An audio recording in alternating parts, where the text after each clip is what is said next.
வணக்கம் நண்பர்களே. இப்போ இந்த பதிவில் நம்ம எதை பற்றி பார்க்க போகிறோம் அப்படின்னா, வாழ்க்கை அப்படிங்கிறது ரொம்ப பெரிய ஒரு ஓட்டப்பந்தயமாக நம்ம பிறந்ததுலேருந்தே வேக வேகமாக ஓடி வாழ்நாள் முழுக்க ஓடி கடைசியில் நம்ம சாகிற வரைக்கும் ஓடி கடைசியில் செத்து போயிடணும் அப்படிங்கிறது தான் ரொம்ப ரொம்ப முக்கியமான. இப்படி தான் வாழ வேண்டியிருக்கா? இதை தவிர வேறு ஏதாவது வழி இருக்கா வாழ்கிறதுக்கு?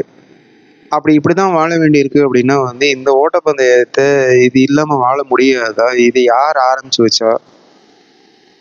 என்ன, எதனால எல்லாரும் இப்படி ஓடிக்கிட்டு இருக்கோம் அப்படிங்கிறத பத்தி வேற ஒரு பார்வை பார்க்கலாம்.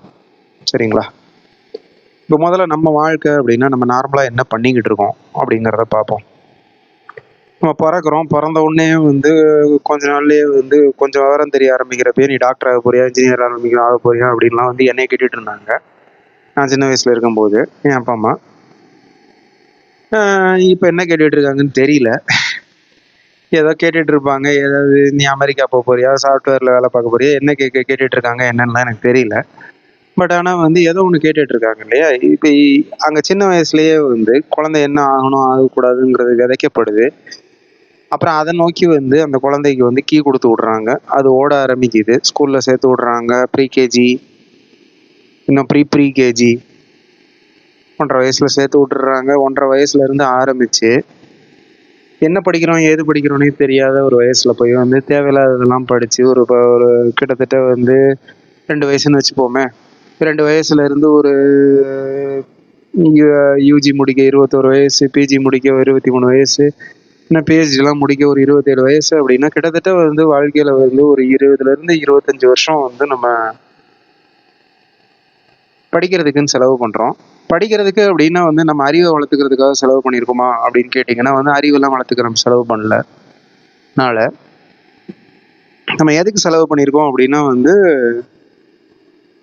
நம்ம சம்பாரிச்சு வாழ்றதுக்கு. சரியா? சம்பாரிச்சு என்ன பெருசா பண்ண போறோம் அப்படின்னா வேற ஒன்றும் இல்லைங்க. சாப்பாடு சாப்பிட்டு ஒரு சொந்த வீட்டில் வாழ்றது, அவ்வளோதான். வேற சொந்த வீட்டில் வாழ்ந்து நம்ம பிள்ளை குட்டிகளை காப்பாத்துறதுக்கு நம்ம அப்பா அம்மாவும் அதை தான் பண்ணிக்கிட்டு இருக்காங்க. நம்ம தாத்தா பாட்டியும் அதை தான் பண்ணாங்க. நம்ம அப்பா அம்மா அதை தான் பண்ணிக்கிட்டு இருக்காங்க. நம்மளும் இப்போ அதை தான் பண்ண போகிறோம். நாளைக்கு நம்ம குழந்தைகளும் அதை தான் பண்ண போகுது. என்ன, நம்ம வாழ்கிற நம்ம சம்பாதிக்கிறதுக்கு தகுந்த மாதிரி நம்ம வாழ்கிற வீடு, நம்ம வச்சிருக்கிற சொத்து இதெல்லாம் கூட குறைச்சிருக்க போகுது.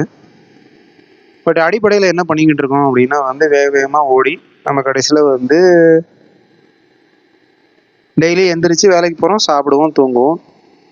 வேலைக்கு போகிறோம், சாப்பிடுவோம், தூங்குவோம். இதை தான் நம்ம என்ன பண்ணுறோம் அப்படின்னா ஒரு முதல்ல என்ன பண்ணுறோம், ஃபஸ்ட்டு என்ன அப்படின்னா 2 வயசுலேருந்து ஆரம்பித்து ஒரு 25 வருஷத்துக்கு நம்ம 20-25 வருஷத்துக்கு நம்ம டெய்லி ஸ்கூலுக்கு போகிறோம், சாப்பிட்றோம், தூங்குறோம், ஸ்கூலுக்கு போகிறோம், சாப்பிட்றோம், தூங்குறோம். இதுதான் வேலையாக வச்சுருக்கோம். அதுக்கப்புறம் வேலைக்கு போகிறோம், சாப்பிட்றோம், தூங்குறோம், வேலைக்கு போகிறோம், சாப்பிட்றோம், தூங்குறோம், வேலைக்கு போகிறோம், சாப்பிட்றோம், தூங்குறோம். இதை வேலையாக வச்சுருக்கோம். அப்புறம் ரிட்டையர் ஆகுறோம், டெய்லி வாக்கிங் போகிறோம், டிவி பார்க்குறோம், சாப்பிட்றோம், தூங்குறோம், சாப்பிட்றோம், தூங்குறோம். இதையே பண்ணிட்டு கடைசியில் என்னைக்கு ஒரு நாள் ஏதோ ஒரு நோயெல்லாம் ஹாஸ்பிட்டலு அது இதுன்னு போய் செத்து போயிட்டோம் கடைசியாக. இதை தான் எல்லாரும் பண்ணிக்கிட்டு இருக்கோம்.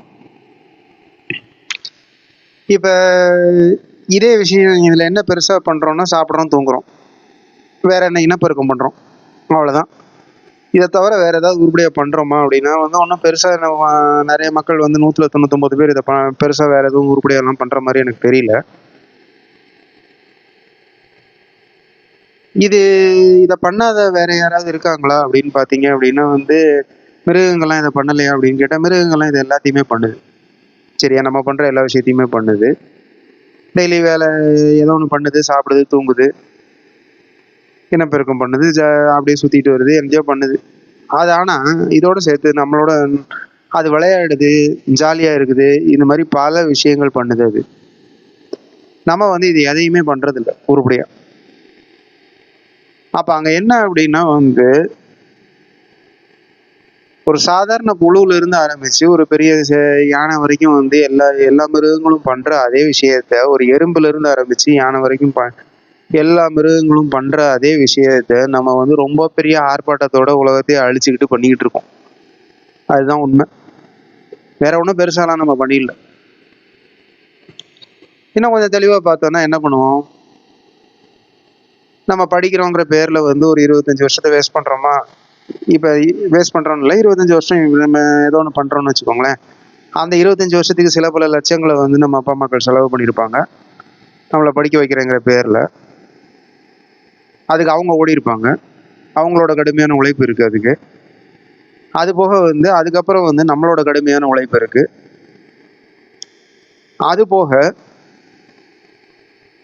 இப்போ நம்ம என்ன பண்ணிட்டோம், அதுக்கப்புறம் வந்து என்னென்னா கடுமையான உழைப்பு போட்டு ஒரு கல்யாணத்தை தாம் டூம்னு பண்ணுவோம். அதுக்கப்புறம் வந்து கல்யாணத்தை பண்ணிட்டு வீடு வாங்குறேன், இங்கே இடம் வாங்குறேன்னு சொல்லிட்டு அதுக்கு ஒரு சில பல கோடிகள் செலவு பண்ணி அந்த கோடிகளை போய் பேங்க்ல கடன் வாங்கி நம்ம வந்து அதை வந்து ஒரு 15-20 வருஷம் கட்டுவோம் இஎம்ஐ போட்டு.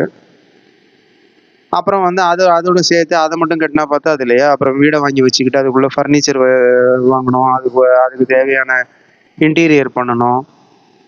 அப்புறம் வீட்டுக்கு வெளியே நிற்கிறதுக்கு வந்து கார் வேணும், பைக் வேணும். ஒரு கார் நின்னா பத்தாது, ஒரு பைக் நின்னா பத்தாது, நிறைய பேர் இருந்தீங்க அப்படின்னா நிறைய விஷயங்கள் வேணும். அப்போ இதெல்லாம் பண்ணுறதுக்கு ஒருத்தருடைய வருமானம் பத்தாது. அப்போ இதெல்லாம் பண்ணுறதுக்கு 2 பேருடைய வருமானம் தேவை. அப்போ இப்போ கணவன் மனைவி 2 பேரும் ஓடுவீங்க. 2 பேரும் ஓடிட்டு அதுக்குள்ளே வந்து குழந்தைகள் வந்துடும். குழந்தைகளுக்கு தேவையான வந்து திருப்பியும் வந்து உங்கள் அப்பா அம்மா என்ன பண்ணாங்களோ அதே மாதிரி ஸ்கூலுக்கு குழந்தைகளை அனுப்பணும். நீங்கள் வந்த காலங்களில் இன்னும் அவங்க அப்பா அம்மா பண்ணப்போ சில பல லட்சங்கள் இருந்தது, இந்நேரம் கோடிகளாக இருக்கலாம். அப்போ அந்த கோடிகளான படிக்கிறதுக்கான செலவு அவ்வளவும் செலவு பண்ணுவீங்க. பண்ணுறதுக்கு தேவையானதை சம்பாதிக்கணும். அப்புறம் வந்து எல்லாரும் அடுத்தவங்க வந்து ஒரு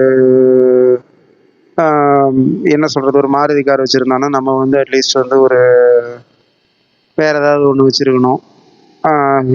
ஹோண்டா வச்சுருக்கணும். இல்லை ஹோண்டா வச்சு ஒருத்தன் வச்சுருக்கான், அந்த சொசைட்டியில் நம்ம பழக ஆரம்பித்தோன்னா அடுத்து வந்து பென்ஸ் வச்சுருக்கணும். இல்லை வால்வோ ஆடி ஏதாவது வச்சுருக்கணும், பிஎம்டபிள்யூ வச்சுருக்கணும். இப்படியே வந்து எல்லாத்துக்கும் நம்ம வந்து சொசைட்டி ஸ்டேட்டஸ் இதுக்காக வந்து நம்ம ஓடிக்கிட்டே இருக்க வேண்டியிருக்கு. இதெல்லாம் முடிஞ்சிருச்சு அப்படின்னா வந்து ஓடுன்னு ஓடுனீங்க. இப்போ கணவன் மனைவி இந்த ஓடுற இதில் வந்து உங்கள் குழந்தைகளை பார்த்துக்க வழி இல்லை. ஆனால் குழந்தைங்களுக்கு தேவையான பணம் சம்பாரித்து கொடுத்தீங்க. குழந்தைகளை பார்த்துக்கிறதுக்கு, அன்பு செலுத்துறதுக்கு இதுக்கெல்லாம் வழியே கிடையாது. நீங்கள் வந்து இப்போ 1008 ஓட்டத்தில் இருக்கிறப்ப வந்து என்ன ஆகுது அப்படின்னா வந்து உங்களுடைய குழந்தைகளை பார்த்துக்கிறதுக்கே நேரம் இல்லை. அப்படிங்கிறப்ப வந்து உங்களை வந்து கஷ்டப்பட்டு இதே மாதிரி படிக்க வச்சு இப்போ நல்ல நிலைமைக்கு ஆக்கினா உங்கள் அப்பா அம்மாவை பார்த்துக்கிறதுக்கு உங்களுக்கு நேரம் கிடையாது.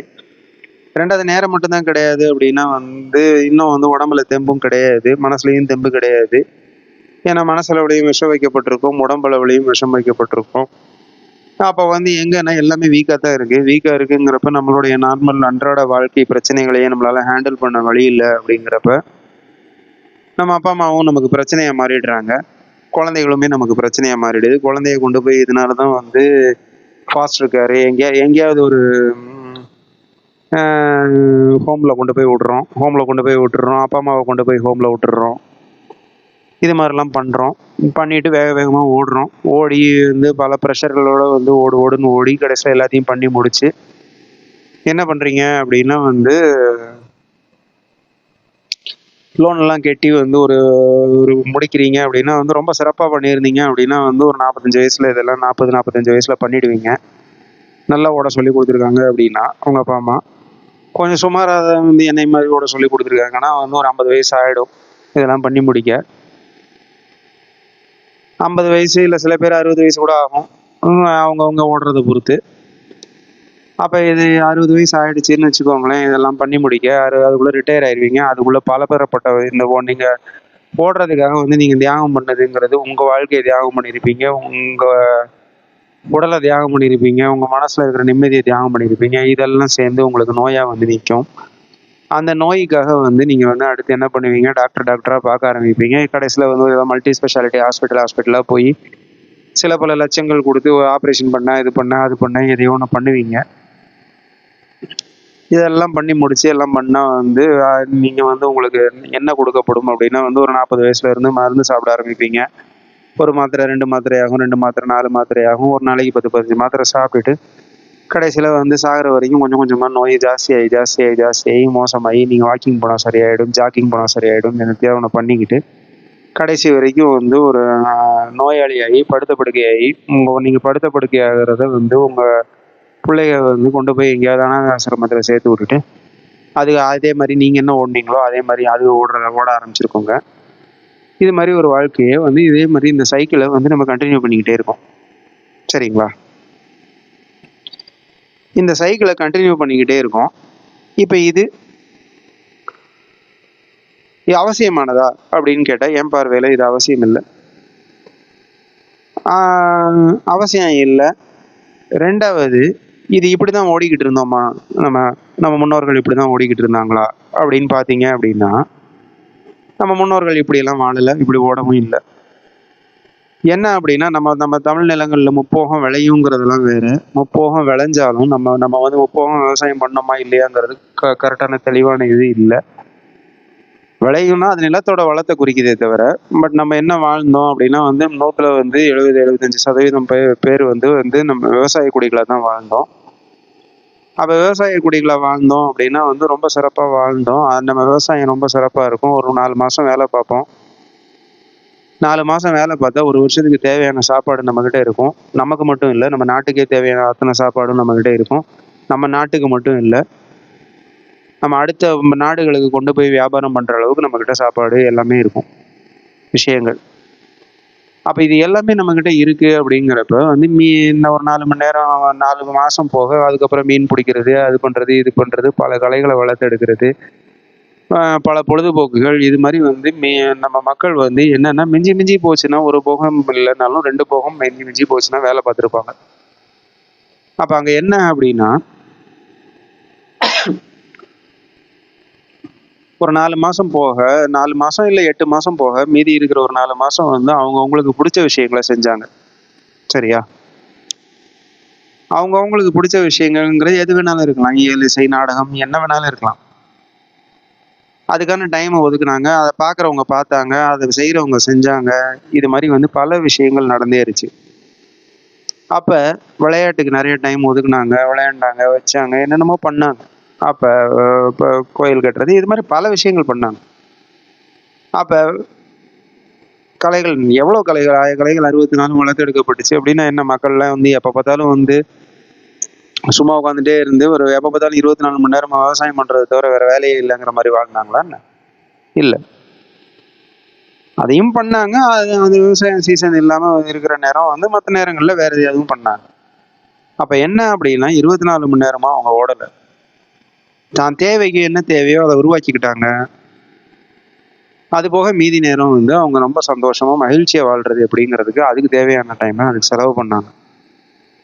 அப்போ நம்ம இன்னைக்கு என்ன பண்ணிக்கிட்டு இருக்கோம் அப்படின்னா வந்து இப்படி தான் வாழ முடியும் அப்படின்னு வந்து நம்ம நம்ப வைக்கப்பட்டிருக்கோம். நம்ம கல்வி 25 வருஷம் படித்தா தான் வந்து நம்ம ஒருத்தங்கிட்ட போய் வேலை பார்க்க முடியுங்கிறது நமக்கு சொல்லி கொடுக்கப்பட்டிருக்கு. அந்த வேலை பார்த்து வீடுங்கிறது வந்து நம்ம என்னன்னா எல்லாருமே வந்து ஒரு ஸ்மார்ட் சிட்டிக்குள்ளே வந்து உட்காந்து பல கோடிகள் செலவு பண்ணி வீடு கட்டினா மட்டும்தான் வந்து நம்ம நல்லா வாழ முடியும் அப்படின்னு சொல்லி கொடுக்கப்பட்டிருக்கு. ஏன்னா நீங்கள் அங்கே தான் வேலை பார்க்குறீங்க, நீங்கள் அங்கே வேலை பார்க்கல அப்படின்னா நீங்கள் செத்து போயிடுவீங்கன்னு நம்ப வைக்கப்பட்டிருக்கீங்க. சரியா? இது எதுவுமே உண்மை கிடையாது. கல்விங்கிறது எதுக்கு தேவை அப்படிங்கிறத நம்ம பார்ப்போம். இந்த 10 சப்ஜெக்ட்லாம் படித்து 25 வருஷம் படித்தா தான் வந்து ஒரு மனிதன் வந்து ஒரு கேவலம் ஒரு 30,000 50,000 சம்பளம் வாங்குறதுக்கு இவ்வளோ வருஷம் படிக்கணுமா அப்படின்னு நீங்கள் யோசிச்சு பார்த்தீங்கன்னா, படித்தா தான் வந்து நம்ம முன்னேற முடியும் அப்படின்னு சொல்கிறாங்க. அது உண்மை கிடையாது. நமக்கு இந்த காலகட்டங்களில் இன்றைக்கி இந்தியாவில் வாழணும் அப்படின்னா என்ன தேவை? 2 மொழி தேவை. இங்கிலீஷோ ஹிந்தியோ இல்லை வந்து நீங்கள் தமிழ்நாட்டில் வாழணுன்னா ஒரு மொழி போதும். நான் சொல்கிறது இந்தியா முழுக்க எங்கேயாவது போய் வாழணும் அப்படின்னு நினச்சிங்கன்னா கூட இங்கிலீஷும் ஹிந்தியும் தெரிஞ்சதுன்னா போதும். இல்லை நீங்கள் ஃபாரினில் போய் வாழணும் அப்படின்லாம் நினச்சிங்கன்னா தமிழும் ஹிந்தியும் இந்தியாவில் வாழ்கிறதுக்கு போதும். நீங்கள் ஃபாரினில் வாழணும் அப்படின்னு நினச்சிங்கன்னா இங்கிலீஷோ இல்லை அந்த நாட்டோட மொழி எதுவோ ஒன்று தேவைப்படும். அப்போ அங்கே என்ன தேவைன்னா உங்கள் மொழி தேவைப்படுது. சரியா? ஏன்? ரெண்டாவது இன்னொன்று, நம்ம அடுத்த நாட்டிலையோ இல்லை வெளிநாட்டிலலாம் போய் வாழணுங்கிறத வந்து அவசியம் இல்லாதது. நம்ம நாடு நல்லா இருக்குது அப்படிங்கிற பட்சத்தில், இல்லை நம்ம நாடை நல்லா ஆக்கணும்னு முடிவு பண்ணுறோம் அப்படின்னா வந்து வெளியே போயெல்லாம் வாழணுங்கிறது அவசியம் கிடையாது. அப்போ நம்ம ஒரு மொழியே போதும், தாராளமானது. நம்ம ஒருத்தருக்கு ஒருத்தர் கம்யூனிகேட் பண்ணி நல்லா பேசிக்கிறதுக்கு. அப்போ நம்ம மொழி நமக்கு நல்லா தெரிஞ்சிருந்தா போதும். நம்ம மொழியை வந்து நம்ம என்ன நார்மலாக பேசி பழகி அதை படிக்கிறதுக்கு வந்து இதுக்கு போய் ஒரு ஸ்கூலுக்கு போய் படிக்கணும் அப்படின்னு பெரிய அவசியமா? ஒன்றும் கிடையாது. சரி, அடுத்து நமக்கு ஏதாவது தொழில் தெரியணும். நம்ம ஒரு வேலை இப்போ செஞ்சு சம்பாதிக்கணும் இல்லையா? அப்போ இன்னைக்கு என்ன தேவை? ஒரு சம்பாதிக்கிறதுக்கு என்ன தேவையோ அதுக்கு தேவையான அந்த தொழிலில் ஒரு வல்லமை இருக்கணும், எக்ஸ்பர்டைஸ். அப்போ அந்த எக்ஸ்பர்டைஸ் வந்து வளர்த்துக்கணும் அப்படின்னா வந்து அந்த தொழிலை செஞ்சாலே வந்துடும் உங்களுக்கு. பெரிய விஷயம் எல்லாம் இல்லை. இன்னைக்கு இன்னைக்கு வந்து எத்தனையோ பேர் கார்பெண்டராக இருக்காங்க, எத்தனையோ பேர் வந்து எலக்ட்ரிஷியனாக இருக்காங்க. இவங்க யாருமே வந்து எந்த டிகிரியும் எல்லாம் படிச்சுட்டு வரல. ஆனால் நல்லா சம்பாதிக்கிறாங்க, நல்லா தான் இருக்காங்க. மக்களுக்கு வந்து அப்போ என்ன தேவை அப்படின்னா வந்து ஒரு சிட்டிக்குள்ளே வாழணும்னா வந்து அவங்களுக்கு தொழில் நல்லா தெரிஞ்சிருக்கணும். அப்போ வந்து இந்த ஒரு தொழில் தெரியல அப்படிங்கிறது சிக்கல் தானே, அதுதான் சிக்கலே தவிர. அதே மாதிரி ஊரில் விவசாயம் பண்ண தெரிஞ்சிருந்துச்சு அப்படின்னா இன்னும் வந்து விவசாயம்னா 24 மணி நேரம் வந்து உழுது கிழுது அப்படிலாம் தான் பண்ணணும்லாம் அவசியம் இல்லை. நிரந்தர வேளாண்மை இது மாதிரிலாம் நிறைய விஷயங்கள் இருக்குது. பெர்மா கல்ச்சர் இது பேர், நிரந்தர வேளாண்மைனா. அதெல்லாம் பண்ணணும்னா வந்து ரொம்ப வந்து உழைப்பு அத்தியாவசியம்லாம் சொல்ல முடியாது. ஆரம்பத்தில் கொஞ்சம் உழைப்பு தேவை, அதுக்கப்புறம் வந்து பூமி தாய் வந்து நம்மளை காப்பாற்றுவா. அந்த மாதிரி ஒரு சிஸ்டம். அப்போ அங்கே என்னன்னா நம்ம என்ன பண்ணிக்கிட்டு இருக்கோம் அப்படின்னா வந்து 24 மணி நேரமும் வந்து நம்ம பணம் சம்பாதிக்கலைன்னா செத்து போயிடுவோம். பணமே இல்லைன்னா வாழ முடியாது. பணம் தான் வந்து நம்ம சொசைட்டியில் வந்து ரொம்ப முக்கியமானது. பணத்தை சம்பாதிக்கிறதுக்கு ஓடினா மட்டும்தான் வந்து நம்ம நல்லா வாழ முடியும்னு நம்ப வைக்கப்பட்டிருக்கோம். நான் அதுக்காக பணமே இல்லாமல் நம்ம நல்லா வாழ முடியும்னு நான் சொல்ல வரல. பட் ஆனால் வந்து நம்ம தேவைக்கு பணத்தை சம்பாதிக்கிறதுக்கு நமக்கு ஏதோ ஒரு தொழில் தெரிஞ்சிருந்ததுன்னா போதும். இதுக்காக வந்து 25 வருஷம் உட்காந்து படிக்கணுங்கிறது அவசியம் இல்லைங்கிறது தான் நான் சொல்ல வரேன். உங்களுக்கு அறிவை வளர்த்துக்கணும்னு நினைச்சீங்க அப்படின்னா படிக்கணும்னு நினைக்கிறீங்களா படிங்க. அதுக்கு வந்து ஸ்கூல்ல போய் தான் படிக்கணும்லாம் அவசியம் இல்லை, நீங்க படிச்சுக்கலாம். நம்ம மன்னிக்கணும், நமக்கு அறிவு இருக்கு இல்லைங்கிறது வந்து நம்ம புரிதல்ல இருக்கே தவிர வந்து அதுக்கு வந்து ஒருத்தன் சர்டிஃபிகேட் கொடுத்து உனக்கு அறிவு இருக்குன்னு சர்டிஃபிகேட் கொடுத்ததுனால நமக்கு அறிவு இருக்குன்னு அர்த்தம் இல்லை. அவன் நம்ம ஃபெயிலாக போயிட்டேன்னு சொன்னதுனால நமக்கு அறிவு இல்லைன்னு அர்த்தமும் கிடையாது. அப்போ என்ன அப்படின்னா நம்ம அறிவை வளர்த்துக்கணும் அப்படின்னா நம்ம ஒரு எந்த விஷயத்துல கவனம் வச்சு நம்ம எந்த விஷயத்துல புரிதலை வளர்த்துக்கிறோமோ அதில் அறிவை வளர்த்துக்கணும். அப்போ அறிவை வளர்த்துக்கோங்க. நான் வளர்த்துக்க வேண்டாம்லாம் நான் சொல்லலை, கல்விக்கு எதிராலாம் நான் பேசலை. சரியான கல்வி வேணும்னு நான் சொல்கிறேன். அதுக்கு வந்து அவன் கொடுக்குற வந்து 25 வருஷம் படித்து முடிச்சுட்டு வந்த ஒரு சர்டிஃபிகேட், ஒரு பேப்பர் தான் வந்து உங்களுக்கு அறிவு இருக்கு இல்லைன்னு சொல்லணுங்கிறது அவசியம் இல்லைன்னு நான் சொல்கிறேன். சரிங்களா? அப்போ 25 வருஷம் இதுக்கு செலவு பண்ண தேவையில்லை. ஒரு 4-5 வருஷம் நம்ம செலவு பண்ணோம்னா நம்ம நல்ல இடத்துக்கு வந்துடலான்னு நான் சொல்கிறேன். நமக்கு மொழி தெரிஞ்சிருந்தா போதும், எழுத படிக்க தெரிஞ்சிருந்தா போதும். இதெல்லாம் வந்து நம்ம யதார்த்தமாக வந்து நிஜ உலகத்திலேயே கற்றுக்க முடியும். இதுக்கு போய் வந்து டெய்லி வந்து 10 மணி நேரம் ஸ்கூலில் வந்து 25 வருஷமாக உட்காந்துக்கிட்டு இருக்கணும்னு அவசியம் இல்லை ஸ்கூல் காலேஜில். ஆனால் வந்து என்னன்னா நம்ம ஸ்கூல் காலேஜ் 25 வருஷம் செலவு பண்ணலன்னா நமக்கு ஒரு இளவும் தெரியாது, நமக்கு அறிவே இல்லைன்னு நம்ம நம்ப வைக்கப்பட்டிருக்கோம். அப்படி கிடையாது. அதனால ரொம்ப அழகாக வந்து கற்றுக் கொடுங்க. வேற விதமாக குழந்தைகளுக்கு கற்றுக் கொடுக்கறது எப்படின்னு நம்ம வாத்தியார்கள்லாம் சிந்திக்கணும். அது மாதிரி ஏதாவது வந்து மாற்றணும் சிஸ்டம்களை. அடுத்தது, எவங்கிட்டையாவது வேலை பார்த்து அடிமையாக வேலை பார்த்தா மட்டும்தான் வந்து நம்ம சம்பாதிக்க முடியும்னு நம்ம நம்ப வைக்கப்பட்டிருக்கோம். ரெண்டாவது, பணம். நான் திருப்பியும் சொல்கிறேன், பணம் அளவாக சம்பாதிச்சா போதும். நமக்கு என்ன தேவை அப்படின்னா நிலம் தேவை, நிலமும் நீரும் தேவை. அது இருந்துச்சுன்னா வந்து பணம் வந்து ரொம்ப கம்மியான பணத்தில் நம்ம வாழ முடியும். சொந்தமான நிலம் தேவை. ஒரு குடும்பத்துக்கு 1 ஏக்கர் இருந்துச்சுன்னா தாராளமாக போதும். எல்லாரும் 1 ஏக்கர் சென்னைக்குள்ளே வாங்கணும்லாம் ட்ரை பண்ணாதீங்க, அப்படிலாம் வாங்க முடியாது. அதனால தான் வந்து ரேட்டை ஏற்றுறாங்க. சென்னைக்குள்ளே வாழணும்னா நம்ம சாக மாட்டோம். சரிங்களா? அப்போ என்ன அப்படின்னா வெளியே எங்கேயாவது ஒரு இடத்துல நல்ல வெளியே போய் ஏதாவது ஒரு கிராமங்களில் எங்கே வந்து உங்களுக்கு பிடிச்சிருக்கோ, எந்த இது உங்கள் சொந்த ஊரோ அது மாதிரி இடங்கள்ல எங்கே நல்ல மனிதர்கள் இருக்காங்களோ அதை தேடி போங்க. அதை தேடி போய் அங்கே வாங்கி அந்த ஒரு ஏக்கரில் வந்து நீங்கள் இப்போ வேலை பார்த்துட்டு இருக்கீங்களா, வேலையை விட்டுட்டு போங்கன்னு நான் சொல்ல மாட்டேன். பட் ஆனால் அங்கே அந்த 1 ஏக்கரை எப்படி டெவலப் பண்ணுறதுங்கிறதெல்லாம் டெவலப் பண்ணி எல்லாம் ஒரு 50 குடும்பங்கள், ஃபேமிலிஸ், ஃப்ரெண்ட்ஸ் எல்லாம் ஒன்றா சேர்ந்து ஒரு இடங்களுக்கு போய் அங்கே வந்து மாற்றி வந்து ஒருத்தர் ஒன்று விளைய வைப்போம். நம்ம வந்து ஒரு பண்டமாற்று முறைக்கு வந்து நம்மளோட தேவைகள், உணவு தேவைகள், நம்ம எல்லா தேவைகளையும் வந்து நம்மளே பூர்த்தி பண்ணிக்கிற மாதிரி ஒரு சமூகம் கட்டமைக்க முடியும். அதே மாதிரி கல்வியை வந்து என்ன அப்படின்னா வந்து சரியான கல்வி எது, ஒரு தொழிற்கல்வி எது, என்னத்தை கற்றுக் கொடுத்தா குழந்தைகளுக்கு வந்து ரொம்ப அவசியம் அப்படிங்கிறத கற்றுக் கொடுக்குற மாதிரி வந்து அந்த ஒரு 50 குடும்பங்கள்ல இன்னொரு குடும்பங்கள்ல இருந்தே வந்து நம்ம வந்து சிலர் வந்து யார் கற்றுக் கொடுக்க ஆசைப்படுறாங்களோ அவங்க இதெல்லாம் யோசிக்கணும். இது மாதிரிலாம் மாற்ற முடியும். இப்போ என்ன அப்படின்னா, இதுல என்ன மாறுது அப்படின்னா வந்து நம்ம எந்த விஷயத்தையுமே வந்து பேங்க்ல போய் கடன்லாம் எதுவுமே வாங்காம நம்மளே வந்து அழகா செய்ய முடியும். நீங்க உங்க குழந்தைகளோட கல்வியும் உங்க உங்க குடும்பத்தோட வீடுக்கும் இதுக்கும் நீங்க செலவு பண்றது தான் வந்து ரொம்ப பெரிய வந்து ஒரு காசு. இதுக்கு தான் நீங்க கடனாளி ஆகுறீங்க மெயினா. எல்லாருமே. நீங்கன்னு இல்லை, நம்ம எல்லாருமே. நான் ஆண்டவன் புண்ணியத்துல இது வரைக்கும் நான் வாங்கல பெருசா இதுக்காகலாம் கடன். ஆனா வந்து எல்லாரும் கடனாளி ஆகுறது இதுலதான். அடுத்து இது மாதிரியே எல்லாரும் வாழ்றதுனால இது மாதிரியே வந்து அந்த நீங்க ஓடி ஓடி வாழ்ந்து எல்லாம் வந்து கார் இப்போ வீடு இப்போ மாளிகை மாதிரி கட்டுறது இதெல்லாம் வந்து பண்றதுனாலதான் வந்து ஸ்டேட்டஸ்க்காக வாழணும்னு. அடுத்து ஸ்டேட்டஸு, ஃபேஷனு, காரு, பைக்கு, ஒரு வீடு பத்தல 4 வீடு, பீச் ஹவுஸ் இப்படிலாம் போய்கிட்டு இருக்கோம். இதெல்லாம் அவசியம் இல்லை. இதுக்காகலாம் ஓடணும்னு ஓடி ஓடி எல்லாம் சாகணும்னு அவசியம் இல்லை. ஸ்டேட்டஸை மதிக்கிறத விட்டுட்டு மனுஷங்களை மதிக்க பாருங்க. மனுஷங்க நல்லவங்களா கெட்டவங்களாங்கிறத மதிக்க பழகுனீங்க அப்படின்னா வந்து இங்க என்ன மாறும் அப்படின்னா வந்து ஸ்டேட்டஸ் இருந்தா தான் வந்து நமக்கு மரியாதை கிடைக்குங்கிறது வந்து மாறும். இப்ப என்னத்துக்காகனா மக்கள் வந்து எதுக்காக ஓடிக்கிட்டு இருக்காங்கன்னா ஸ்டேட்டஸ்க்காகலாம் ஓடல, மரியாதைக்காக தான் ஓடிக்கிட்டு இருக்காங்க, அங்கீகாரத்துக்காக ஓடிக்கிட்டு இருக்காங்க. இதுக்காகலாம் வந்து அப்ப வந்து அங்கீகாரம் மனிதர்களுக்கு ஒழுங்கா கொடுத்து பழகுனீங்க அப்படின்னா வந்து எல்லாரும் வந்து ஸ்டேட்டஸ்க்காகலாம் ஓடுறதை நிறுத்துவாங்க. நல்ல நிம்மதியா நல்லா வாழ்றதுக்காக ஓடுவாங்க. நல்ல மனிதர்களா இருந்தா மதிச்சு பழகுங்க. நல்ல மனிதர்களா இருந்தா நீங்க மதிச்சு பழகுறீங்க அப்படின்னா நல்ல மனிதர்களா வாழணும்னு முயற்சி எடுப்பாங்க. இன்னைக்கு என்னன்னா நல்ல மனிதர்களுக்கு மரியாதையே இல்லை உலகத்துல, அங்கீகாரமும் இல்லை. அப்ப என்னன்னா நல்ல மனிதர்களை மாறுறதுக்கான இன்சென்டிவ் இல்லைங்கிறப்ப யாரும் நல்ல மனிதர்களா இருக்கணும்னு அவசியம் இல்லை. எப்படி வாழ்ந்தாலும் வந்து உன் பணமும் பதவியும் தான் வந்து உனக்கு மரியாதையை கொடுக்க போகுது, உனக்கு அங்கீகாரத்தை கிடைக்க வைக்க போகுது அப்படிங்கிற மாதிரி ஒரு சமூகத்தை நீங்க நம்ம உருவாக்கி வச்சிருக்காங்க சுயான சிவிதர்கள். நம்மளும் அதை தான் சரின்னு நம்பிக்கிட்டு அதை தான் பண்ணிக்கிட்டு இருக்கோம். ஏன் பண்றோம் அப்படின்னா எல்லாரும் அதுதான் பண்றான், நானும் அது பண்றேன் அப்படின்னு பண்ணிக்கிட்டு இருக்கோம். இப்ப எல்லாரும் பண்றோம் நானும் பண்றேன்னா அதுக்கு பேர் வந்து ஆட்டு மந்த கூட்டம். ஆட்டு மந்த கூட்டம் மாதிரி வாழ்ந்துகிட்டு இருக்கோம். அப்ப இதை என்னன்னா நம்ம மாத்தணும் அப்படின்னா வந்து நம்ம வாழ்க்கையில நம்ம வாழ்க்கையில வர்ற உண்மையான மனிதர்களுக்கு அங்கீகாரமும் மரியாதையும் கொடுத்து பழகுங்க. நீங்க நிஜமாவே வந்து நல்ல விஷயங்கள் உங்க உங்க மேல அன்போட அக்கறையோட இருக்கிற மனிதர்கள் மேல நீங்க அன்போட அக்கறையோட இருந்து பழகுங்க. மரியாதை கொடுத்து பழகுனா அதே மாதிரி மனிதர்கள் நம்ம வாழ்க்கையில வருவாங்க. இன்னும் வந்து நம்மளை சுத்தி இருக்கிற மனிதர்களையும் இதே மாதிரி மாத்தலாம். இது பாத்துறோம் அப்படின்னா வந்து நான் என் குழந்தைய வந்து டான் பாஸ்கோல இன்டர்நேஷனல் ஸ்கூல்ல தான் படிக்க வைக்கிறேன். இதெல்லாம் வந்து அவசியமே இல்லாதது. அதுக்கு போய் சில பல லட்சங்களை போய் எல்கேஜிக்கும் ப்ரீகேஜிக்கும் செலவு பண்ணணுங்கிறது அவசியமே இல்லாதது.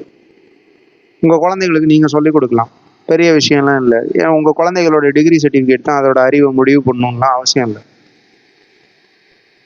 ஏன்னா உங்க குழந்தைங்க நாளைக்கு போய் வந்து இன்னொருத்தன்ட்ட வேலை பார்க்கறதுக்கு தான் அந்த சர்டிஃபிகேட்லாம் தேவையே தவிர உங்க குழந்தைங்க நாளைக்கு முதலாளியை உட்கார்றதுக்கு இந்த சர்டிஃபிகேட்லாம் தேவையே இல்லை. முதலாளியை உட்கார்றதுக்கு அதுக்கு அறிவு தான் தேவையே தவிர அதுக்கு அந்த பேப்பர்லாம் தேவையில்லை. நீங்க போய் பார்த்தீங்க அப்படின்னா இந்த பில்கேட்ஸ் இவனுங்கெல்லாம் பார்த்தீங்கன்னா ஒரு கதை சொல்லுவானுங்க. அவனுங்க பெரிய ஆளா வந்ததுங்கிறது அவங்க அப்பா ஆத்தா சேர்த்து வச்ச சொத்து, என்னமோ வந்து கடுமையான உழைப்புல வந்தாங்கிற மாதிரி சொல்லுவானுங்க. அதெல்லாம் கிடையாது. ஆனாலும் அவனுங்கெல்லாம் பெருசா படிக்கல இல்லை. ஆனா அறிவு இல்லாமல இருக்கானுங்க. நம்மளெல்லாம் ஃப்ராடு பண்ணி ஏமாத்துற அளவுக்கு அறிவு வச்சிருக்கானுங்க இல்லையா? அப்ப வந்து இவ்வளவு அறிவு வச்சிருக்கானுங்க அப்படின்னா வந்து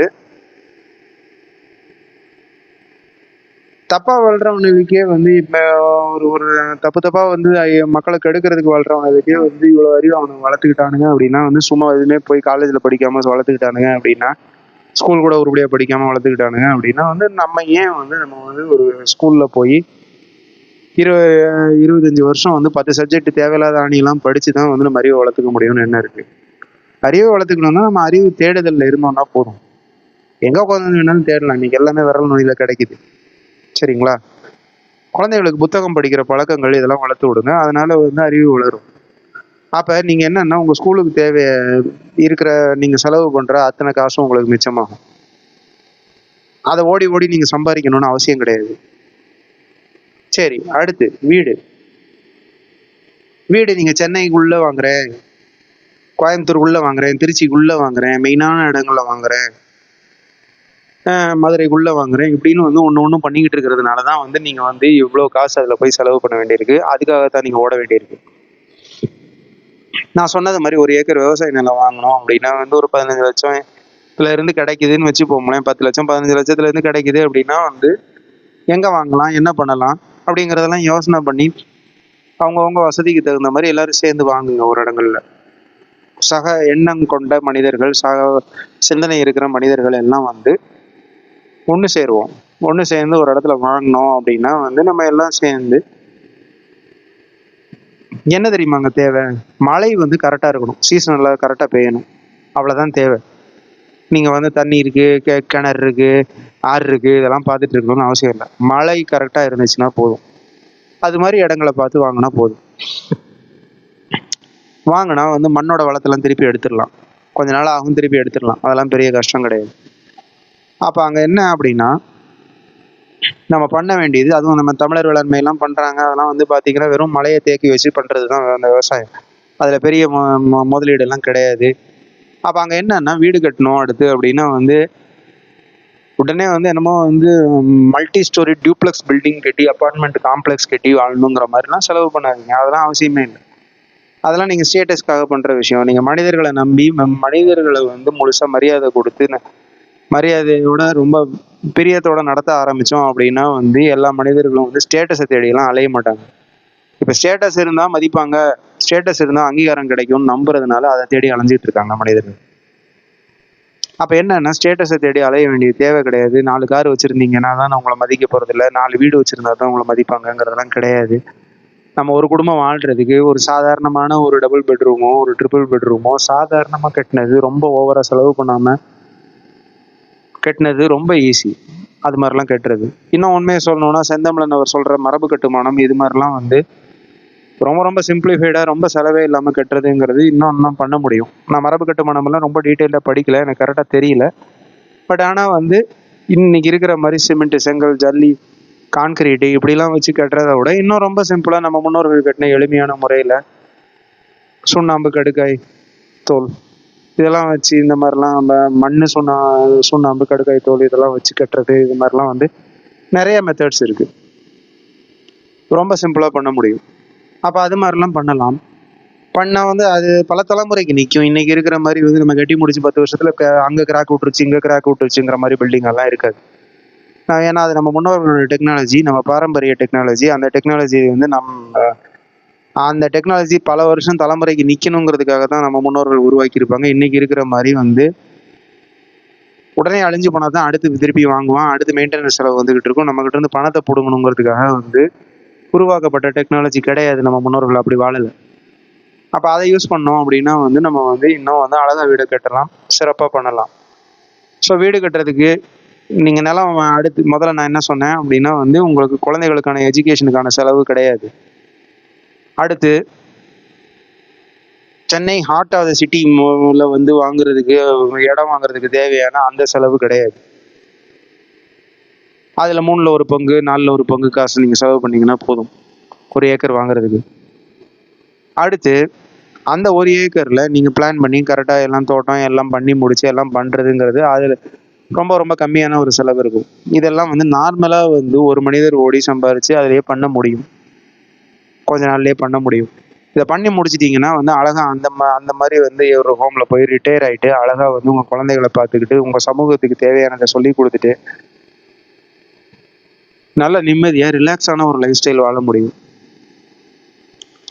இந்த சமூகத்தில் ஏதோ கொஞ்சம் காசு சம்பாதிக்கணுமா, அந்த கொஞ்சம் காசு சம்பாதிக்கிறதுக்கு ஏதோ ஒரு ஃபீல்டில் கொஞ்சம் எக்ஸ்பர்டைஸ் டெவலப் பண்ணிக்கிட்டு இன்றைக்கெல்லாம் பார்த்தீங்கன்னா உண்மையாகவே சொல்கிறேன், இன்றைக்கி இருக்கிற சமூகத்தில் உலகத்தையே வந்து நம்ம ஜியான செய்தர்கள் வந்து மென்டல் அசைலமாக மாற்றி வச்சுருக்கானுங்க. நம்மெல்லாம் பைத்தியங்கள் தான், மென்டல் ஹாஸ்பிட்டலில் வாழ்ந்துகிட்டு இருக்கிற பைத்தியங்கள். அப்போ என்னன்னா இன்றைக்கி என்ன தேவை அப்படின்னா வந்து மனசை பற்றி தெளிவான புரிதலில் புரிஞ்சுக்கிட்டு மக்களோட பிரச்சனைகளை தீர்த்து வைக்கிறதுக்கான சைக்காலஜிக்கல் கவுன்சிலிங்லாம் நிறையா தேவைப்படுது.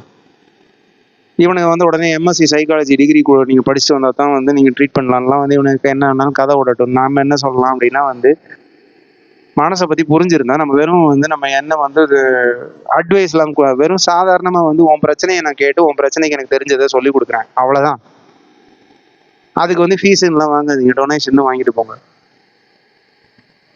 நான் சொன்னது உனக்கு ஒர்க் ஆச்சுன்னா உனக்கு ஏதாவது உனக்கு ஃபீஸ் இல்லை, டொனேஷன் ஏதாவது கொடுக்க முடிஞ்சதுன்னா கொடுன்னு சொல்லிட்டு வந்து அதை ஒரு ஃப்ரீயான சர்வீஸ் மாதிரி பண்ணோம்னா அதுக்கெல்லாம் வந்து நம்ம பெரிய டிகிரி எல்லாம் தேவையில்லை.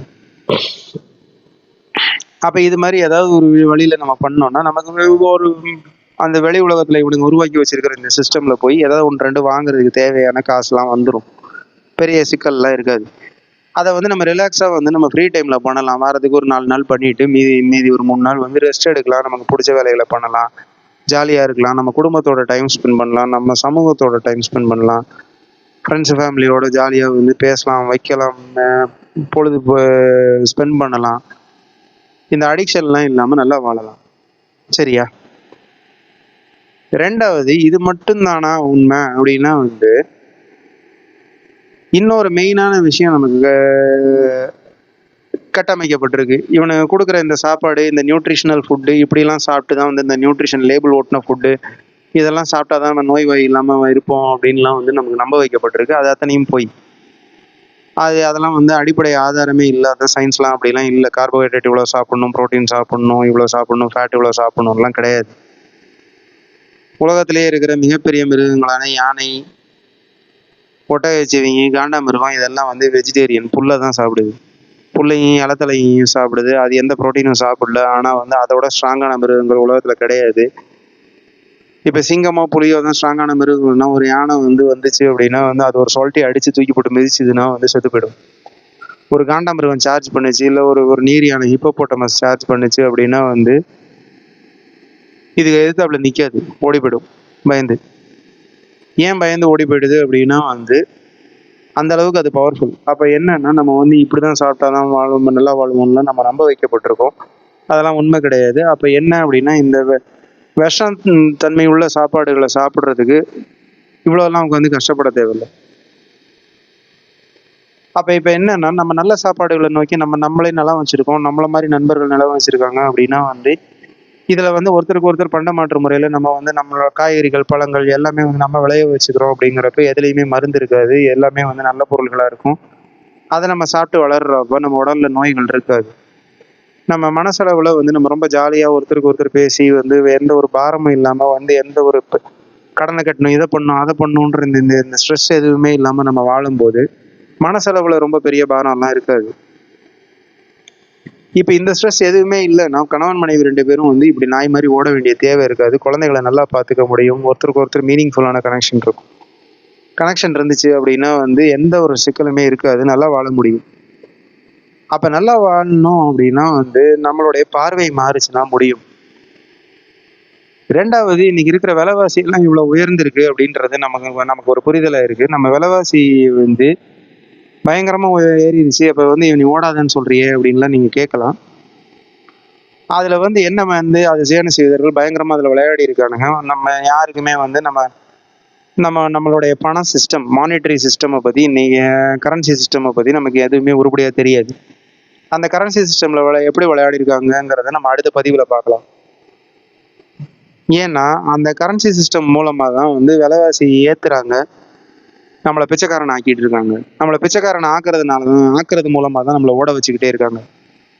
அப்போ நம்மளை ஓட வைக்கிறாங்க அப்படிங்கிறது இந்த ஓடிக்கிட்டே இருக்கிறதுனால தான் வந்து நம்ம என்ன பண்ணுறோம் அப்படின்னா எந்த ஒரு நல்ல விஷயத்தை செய்கிறதுக்குமே, நல்லதை கற்றுக்கிறதுக்கும் நல்ல விஷயத்தை செய்கிறதுக்குமே நம்ம டைம் இல்லாமல் மாறி உட்காந்துருக்கோம். அப்போ என்ன அப்படின்னா வந்து நம்ம பார்வை மாறுறது மூலமாக வந்து நம்மளுடைய ஓட்டம் தேவையில்லைங்கிறது நமக்கு புரியும். நிறைய பேர் வந்து இன்னைக்கு ஓடலை அப்படின்னா என் குடும்பம் நடுத்தருவுக்கு வந்துடும், நான் பிச்சை எடுத்துருவேன், நான் செத்து போயிடுவேன்னு நம்புறாங்க. அப்படிலாம் கிடையாது. ஓரளவு நீங்கள் பணம் வச்சுருந்தீங்கன்னா பிச்சையெல்லாம் எடுக்க போக மாட்டீங்க. சரியா? அப்போ நம்ம ஓரளவு பணம் வச்சுக்கிட்டு நம்ம காலை ஒழுங்காக ஊனிட்டு அதுக்கப்புறம் வந்து நம்மளை சுற்றி இருக்கிற மனிதர்கள் இது மாதிரி வந்து ஓரளவு நல்ல நிலைமையில் இருக்கிற மனிதர்களை இதுலேருந்து மீட்டு வெளியே கொண்டு வந்து இந்த சிஸ்டம்லேருந்து வெளியே கொண்டு வரணும். இதுக்கு முக்கியமான காரணம் இந்த மானிட்டரி சிஸ்டம்ங்கிற இந்த பண சிஸ்டம்.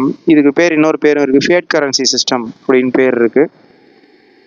இது எல்லாத்தையும் வந்து ஜியானஸ் யூதர்கள் மேனிப்புலேட் பண்ணி இது மூலமாக தான் வந்து நம்மளை வந்து பிச்சை எடுக்க வைக்கிறாங்க, சோத்துக்கு வந்து நாய் மாதிரி ஓட வைக்கிறாங்க. அப்போ என்ன அப்படின்னா வந்து இந்த ஓட்டம் அவசியம் இல்லாதது. எப்போ அப்படின்னா வந்து இந்த மானிட்டரி சிஸ்டம் எப்படி ஒர்க் ஆகுதுங்கிறத புரிஞ்சுக்கிட்டோம் அப்படின்னா வந்து நம்ம எப்படி அடிமைப்படுத்தப்படுறோம் அப்படிங்கிறது உங்களுக்கு புரியும். நான் ஏற்கனவே வந்து போன பதிவில் வந்து உலகத்தோட உண்மையான கரன்சி எதுங்கிறத பற்றி பேசியிருந்தேன். டைமா இல்லை பணமான்னு பேசியிருந்தேன், டைம் தான் பேசியிருந்தேன். அப்போ என்ன அப்படின்னா வந்து நம்ம டைம்ங்கிறத வந்து நம்ம டைமை அவனுங்க விலைக்கு வாங்குறானுங்க. என்னத்தன்னா வந்து நிஜமாவே மீனிங்ஃபுல்லான எதையும் கொடுக்கல. வெறும் வந்து ஒரு வெத்து பேப்பரை கொடுத்துட்டு அந்த பேப்பர் நிறையா சம்பாரிச்சினா தான் வந்து நீ வாழ முடியும், இல்லைன்னா நீ ஒன்றுமே பண்ண முடியாதுன்னு சொல்லிட்டு எல்லாத்தையும் பண்ணிக்கிட்டு இருக்கானுங்க. ரெண்டாவது விவசாய நிலத்தில் தேவையான தண்ணி எல்லாம் உறிஞ்சி இவனுக்கு கொக்கோ கோலாவுக்கும் பெப்சிக்கும் எடுத்துக்கிட்டு இருக்கிற அணையெல்லாம் வந்து இவனுக்கு டேம் போட்டு கட்டி வந்து தண்ணியை விடாம வச்சுக்கிட்டு நம்மளை விவசாயம் பண்ண விடாம ஆக்கி நம்ம விவசாய நிலங்கள்லாம் பாலைவனமா மாத்திட்டு அங்கேருந்து இருக்கிறவங்களெல்லாம் பிச்சைக்காரங்களை மாற்றி அந்த பிச்சைக்காரங்கள்லாம் கொஞ்ச நாள் கழிச்சு விவசாய நிலத்தை வந்து இருக்கிறவங்ககிட்ட பில்கேட்ஸ்ட இந்த மாதிரி ஆளுகிட்ட வந்து ஈலான் மஸ்கிட்ட பில்கேட்ஸ்ட இந்த மாதிரி ஆளுகிட்ட வித்துட்டு நேராக வந்து நம்ம வந்து சென்னையிலையோ கோயம்புத்தூர்லையோ இது மாதிரி இடங்கள்ல வந்து நம்ம வந்து கூலி வேலை பார்க்குற பிச்சைக்காரங்களா, ஸ்லம்ல வாழ்கிற பிச்சைக்காரங்களா நம்ம மாற்றப்பட்டுக்கிட்டு இருக்கோம். இப்படி மாறுறதுக்கு தேவையான விஷயங்கள் நடந்தேறிக்கிட்டு இருக்கு. இதெல்லாம் எதுக்காக நடத்தப்படுதுங்கிறதெல்லாம் நம்ம பின்னாடி இன்னொரு பதிவில் பார்ப்போம். பட் ஆனால் இதெல்லாம் நடந்துக்கிட்டு இருக்கு. இப்போ இதனால தான் வந்து என்னன்னா சென்னையில் இல்லை கோயம்புத்தூரில் இல்லை வந்து திருச்சியில் மதுரையில் இது மாதிரி இடங்கள் வந்து அப்படியே கூட்டம் பிதுங்கி வழிஞ்சிருது. பிதுங்கி வழிகிறதுங்கிறது நமக்கு என்ன சொல்லப்படுது அப்படின்னா ஓவர் பாப்புலேஷன் ஆயிடுச்சு அப்படின்னு சொல்லப்படுது. இல்லை, ஓவர் பாப்புலேஷன் ஆகலை,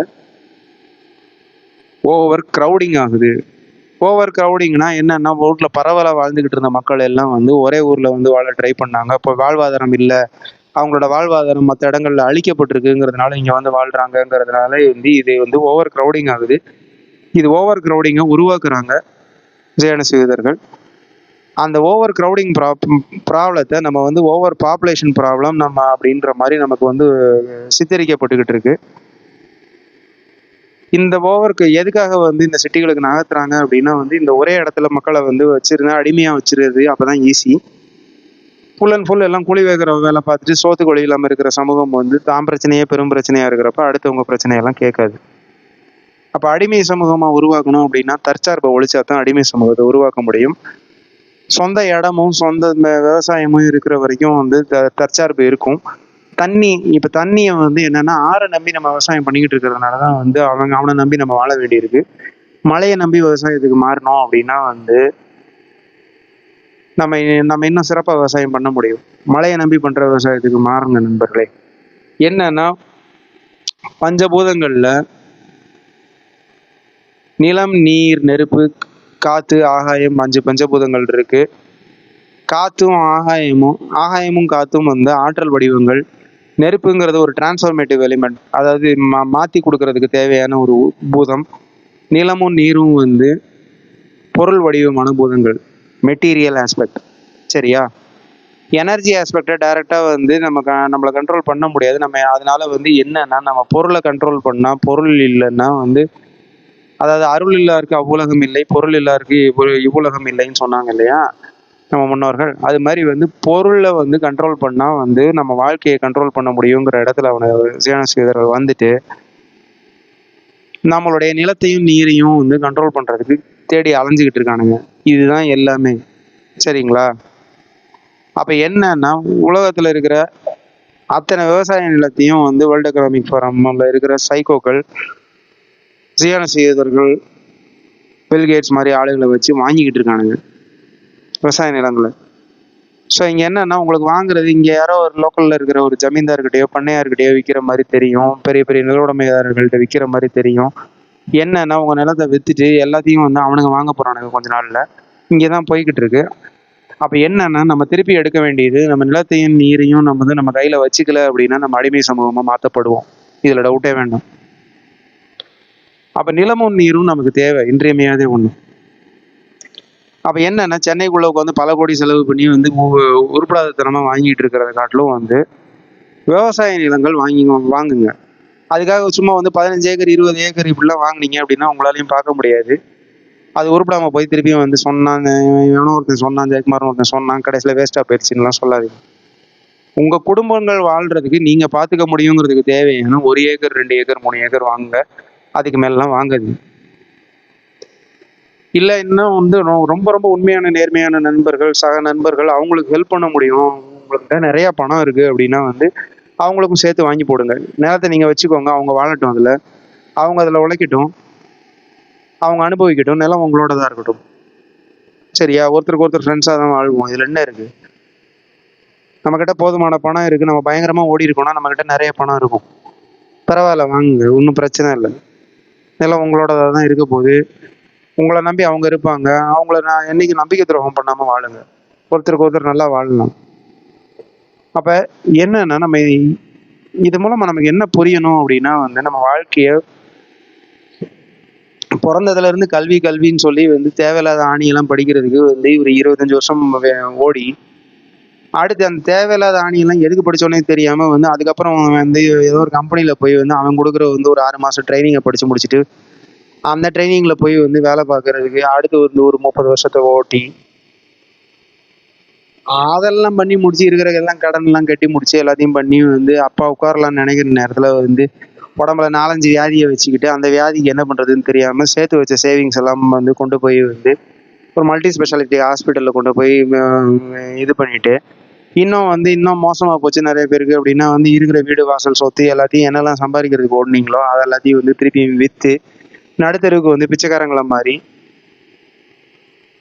என்னன்னா நம்ம பிச்சைக்காரங்களை ஆக்கப்பட்டிருக்கோம். அந்த பிச்சைக்காரங்கள்ல இருந்து ஆரம்பிச்சு நடுவில் பணக்காரன் ஆகிற மாதிரி ஆகி திருப்பியும் பிச்சைக்காரன் ஆக்கப்பட்டு கடைசியில் ஒன்றுமே இல்லாமல் நம்ம குழந்தைகளுக்கு ஒன்றுமே பெருசாக இல்லாமல் விட்டுட்டு போய் நம்ம குழந்தைகளும் அதே பிச்சைக்காரங்களை வாழ்ந்து இதே மாதிரி ஓடி பணக்காரனாகி திருப்பியும் ஒரே தலைமுறையில் திருப்பியும் பிச்சைக்காரனாகி இப்படியே தலைமுறையாக நம்ம வாழ்ந்துகிட்டு இருக்கிறதுக்கு இப்படி தான் நம்ம உருவாக்கப்பட்டிருக்கோம். இதை புரிஞ்சுக்கோங்க நண்பர்களே. அப்போ இந்த ஓட்டப்பந்தயம் அவசியம் இல்லாதது. ஜீவனஸ் யூதர்கள் நமக்கு உருவாக்கின ஓட்டப்பந்தயம். என்ன ஓட்டப்பந்தயம்னே தெரியாமல் எதுக்கு ஓடுறோன்னே தெரியாமல் ஓடிக்கிட்டு இருக்கோம். இதனால நமக்கு சரியான விஷயங்களை கற்றுக்கிறதுக்கும் டைம் இல்லை, சரியான விஷயங்களை செய்கிறதுக்கும் டைம் இல்லை. இப்படின்னு நினச்சிக்கிட்டு ஓடிக்கிட்டு இருக்கோம். நம்ம ஓடுறதை நிறுத்திட்டா உலகமே நின்று போய்டும்னு நினச்சிக்கிட்டு இருக்கோம். அதெல்லாம் ஒன்றும் நிற்காது. கொஞ்சம் ஓடுறதை ஸ்லோ பண்ணுங்கள். ஸ்லோ பண்ணிவிட்டு திரும்பி பாருங்கள் என்ன நடக்குது என்ன நடக்கலைன்னு. இதை நீங்கள் பண்ண தவறுனீங்க அப்படின்னா வேற ஒன்றும் ஆக போகிறதில்ல. நீங்களும் நானும் அடிமை ஆகலைனாலும் நம்ம காலத்தில் நடந்தேறலை அப்படின்னாலும் நம்ம குழந்தைகளோ நம்ம பேர பிள்ளைகளோ நிச்சயமாக ஒரு பார்கோடுங்கிற அளவுக்கு ரெடியூஸ்மெண்ட் செய்யப்படுவாங்க. ஒருத்தருக்கு ஏற்கனவே நம்ம ஒரு ஆதார் நம்பராக ரெடியூஸ் செய்யப்பட்டுட்டோம். அடுத்து என்னென்னா ஆதாரில் இருக்கிற வெறும் பார்கோடு மட்டும்தான் இருக்கும். நம்மளை ஸ்கேன் பண்ணுவாங்க, வைப்பாங்க. நம்மளை எப்படி அவர் ஆடு மாடுக்கெல்லாம் அமெரிக்காவில் ஃபேக்ட்ரி ஃபார்மிங் அப்படிங்கிற சிஸ்டமில் ஆடு மாடுக்கெல்லாம் பார்கோடு இருக்குது. அங்கே மாடுக்கு மெயினாக ஆடு கூட அங்கே அவ்வளோவா யூஸ் பண்ணுறதில்ல. மாடுக்கு பார்கோடு இருக்குது. காதில் ஒரு டேக் குத்திருப்பாங்க. அதில் ஒரு பார்கோடு பிரிண்ட் ஆகிருக்கும். அந்த பார்கோடை பொறுத்து தான் அது எத்தனை ஊசி போட்டுச்சு, என்ன பண்ணுச்சு, அது எவ்வளோ கிலோ இருக்குது எல்லாத்தையும் அளந்துருவானுங்க. அதே மாதிரி நமக்கு ஒரு பார்கோடு கொடுத்து நம்மளை அளந்து நம்ம வாழ்கிறதுக்காக உருவாக்கப்படுற ஃபேக்ட்ரி ஃபார்ம்ஸ் தான் ஸ்மார்ட் சிட்டிஸுங்கிற தமிழ்நாட்டை பொறுத்த வரைக்கும் சென்னை, கோயம்புத்தூர், இன்னும் வேறு என்னென்னு சொல்லி வச்சுருக்கானுங்கன்னு எனக்கு தெரியல. இதெல்லாம் நம்ம ஃபேக்ட்ரி ஃபார்ம்ஸுங்கிற ஜெயிலாக தான் உருவாக்கிட்டு இருக்கானுங்க ஜீவனஸ் யூதர்கள். அப்போ என்னன்னா நம்ம காலத்துலேயே இது நடக்க போகுது. இன்னும் நம்ம குழந்தைங்க காலத்தில் இது இன்னும் தீவிரம் அடைய போகுது. இன்னும் நம்ம பேர பிள்ளைங்க காலத்தில் கம்ப்ளீட்டாக தீவிரம் அடைஞ்சு அது கழுத்தில் கண்டிப்பாக காலர் உழுக போகுது. இதை நீங்கள் மாற்றலை அப்படின்னா இன்றைக்கி நம்ம மாற்றுறதுக்கு தேவையான அளவுக்கு நமக்கு ஃப்ரீடம் இருக்குது. நம்மளோட கையாளத்தனத்தையும் நம்மளோட கோலத்தனத்துலையும் நம்மளோட வீரமில்லாத குப்பத்தனமாக வாழ்கிறதுனாலையும் நம்ம இதை தட்டி கழிச்சிட்டு நம்ம பொறுப்பை தட்டி கழிச்சிட்டே போனோம் அப்படின்னா நம்ம நாளைக்கு நம்ம குழந்தைகளோ பேர பிள்ளைகளோ முழு அடிமைகளாக மாறுறத தடுக்க முடிய போகிறதில்ல. அப்போ என்ன அப்படின்னா கண்டிப்பாக நம்ம ஓட்டப்பந்தயத்தை நிறுத்தணும் அப்படின்னா நிறைய நல்ல விஷயங்கள் சாத்தியம். நம்ம ஓட்டப்பந்தயத்தை நிறுத்துறதுனால நம்ம வாழ்க்கையை அப்படியே ஸ்தம்பிச்சு நின்றுலாம் போயிடாது. தாராளமாக நம்ம எல்லாருமே ஒரு 4-5 வருஷம் நிறுத்தினா உட்காந்து சாப்பிட்ற அளவுக்கு நம்மக்கிட்ட காசு சொத்து எல்லாம் இருக்க தான் செய்யுது. செலவுகளை குறைக்க வேண்டியிருக்கும், அவ்வளோதான். அப்போ என்னன்னா தேவையானதெல்லாம் மாற்றுங்க நண்பர்களே. மாற்றினீங்க அப்படின்னா எல்லாமே ரொம்ப சிறப்பாக நடக்கும். சரியா? அப்போ இந்த ஓட்டப்பந்தயம் அவசியம் இல்லாதது. நம்ம அடுத்த பதிவில் என்ன பார்க்கலாம் அப்படின்னா எப்படி நம்மளை ஓட வைக்கிறாங்க, ஏன் விலைவாசி இப்படி கூடிக்கிட்டே இருக்குது, இந்த பணம் வீங்கிக்கிச்சின்னு சொல்லிடுறாங்களே, பணம் வீக்கம் ஏன் வீங்குது, அதுக்கு என்னது, ஏன் என்ன, அதுக்கு என்ன ஏதாவது நோய் வந்துருச்சா வீங்குறதுக்கு, அந்த நோயை எப்படி ஜீவனஸ் யூதர்கள் உருவாக்குறாங்க அப்படிங்கிறதெல்லாம் பார்ப்போம். அது பார்த்தீங்கன்னா இன்னும் நீங்கள் ஆடி போயிடுவீங்க. பயப்பட வேண்டாம் நண்பர்களே. ரெண்டாவது, இதெல்லாம் நான் சொல்றது பிரச்சனையை பேசுறேன் அப்படிங்கிறதுனால பயப்படுறதுக்காக சொல்லலை. முதல்ல பிரச்சனை தெளிவா புரிஞ்சுது அப்படின்னா தான் வந்து சரியான தீர்வை நோக்கியே நகர முடியும். தீர்வு இல்லாமலாம் இல்லை. பிரச்சனையே நமக்கு சரியா புரியலங்கிறது தான் பிரச்சனை. சரியா? அப்போ வந்து என்ன அப்படின்னா, பிரச்சனையை முதல்ல தெளிவா புரிஞ்சுக்குவோம். அதுக்கான பயணம் தான் இப்போ போய்கிட்டு இருக்கோம். பிரச்சனை தெளிவா புரிஞ்சிருச்சுன்னா நம்ம என்ன பண்ணணுங்கிறதெல்லாம் ரொம்ப ஈஸியா புரிஞ்சிடும். இறைவன் நமக்கு உணர்த்திடுவான். இறைவன் நம்மளை வழி நடத்துவான். அதனால கவலைப்படாதீங்க. பிரச்சனையே எப்போ பார்த்தாலும் பேசிட்டு இருக்கானேலாம் நினைக்காதீங்க. ரெண்டாவது, நமக்கு என்ன இருக்குன்னா, நம்மளுக்கு கோழைத்தனம் மூட்டி வளர்க்கப்பட்டிருக்கு. அதனால வந்து நம்ம என்னன்னா, எந்த பிரச்சனையும் ஃபேஸ் பண்ண தைரியம் இல்லாத, திராணி இல்லாத, வீரம் இல்லாத மனிதர்களாக வளர்த்தெடுக்கப்பட்டிருக்கோம். சரியா? அப்போ வீரத்தை வளர்த்துப்போம். பிரச்சனைகளை ஃபேஸ் பண்ணுங்க, ஒன்றும் ஆகாது. இப்போ நான் ஃபேஸ் பண்ணதுனால நான் கோழையா மாறிட்டேன்னா இல்லை. எனக்கு அதுக்கான மோட்டிவேஷன் கிடைச்சிருக்கு. அதுக்கான நான் முன்னாடி இருந்த ஒரு பயந்தாங்குழியிலேருந்து மாறி நான் வந்து ஜெயக்குமார் 1.0 ஜெயக்குமார் 2.0ங்கிறது வீரம் இருக்கிற மனுஷனாக தான் நான் மாறி இருக்கேன். இன்னும் 3.0, 4.0, 5.0, 6.0 வந்து இன்னும் இதுக்கு அடுத்த லெவல் வீரம் இருக்கிற மனுஷனாக தான் நான் மாற முடியும். அதெல்லாம் சாத்தியம். இவன் நமக்கு முடியுமா, இவனுக்கு இதெல்லாம் பண்ண முடியுமான்லாம் கேட்டுட்டு இருக்காரு. பண்ண முடியும். நம்ம பண்ணிடுவோங்கிறத நினச்சி தான் பயந்து செத்துக்கிட்டு இருக்கானே இவனுங்க. சரியா? அதனால கவலைப்படாதீங்க, நம்ம மாற்றுவோம். இது வந்து என்னன்னா, நம்ம பார்வையை வேற கோணத்துல பார்த்து வித்தியாசமா யோசிக்கும் போது, ஒரு விரிவடைந்த பார்வை பார்க்கும்போது, நம்ம இந்த ஓட்டப்பந்தயம் அவசியமா இல்லையான்னு பார்த்தோம்னா நிச்சயமா இல்லைங்கிறது நல்லா தெரியுது. சரிங்களா? அப்ப என்னங்கிறது, இந்த மாதிரி நான் சொன்னது மாதிரி வாழணுங்கிறது உங்க எல்லாரும் மனசுலயும் ஆசை இருக்கும். இல்லாமலாம் இல்லை. நம்ம தாத்தா பாட்டி வாழ்ந்தது மாதிரி ஒரு ஜாயிண்ட் ஃபேமிலியில எல்லாரும் ஜாலியா, தாத்தா பாட்டியோ கொள்ளு தாத்தா பாட்டியோ ஏதோ ஒரு ஸ்டேஜ்ல வந்து நல்லா வாழ்ந்தாங்க இல்லையா நம்ம முன்னோர்கள். அது மாதிரி ஜாலியா வாழணுங்கிற ஆசை எல்லாரும் மனதிலையும் இருக்கும். என்னன்னா, நம்ம ஸ்டெப் எடுத்து வைக்கலன்னா அடுத்த ஸ்டெப் எடுத்து வைப்பான். தானா நடக்கும்லாம் எதிர்பார்க்கணும். அது பண்ணணும், மாற்ற முடியும். செய்யலாம் நண்பர்களே. சரியா? நம்ம அடுத்த பதிவில் பணம் எப்படி வீங்குதுங்கிறத பற்றி பார்ப்போம். நன்றி, வணக்கம்.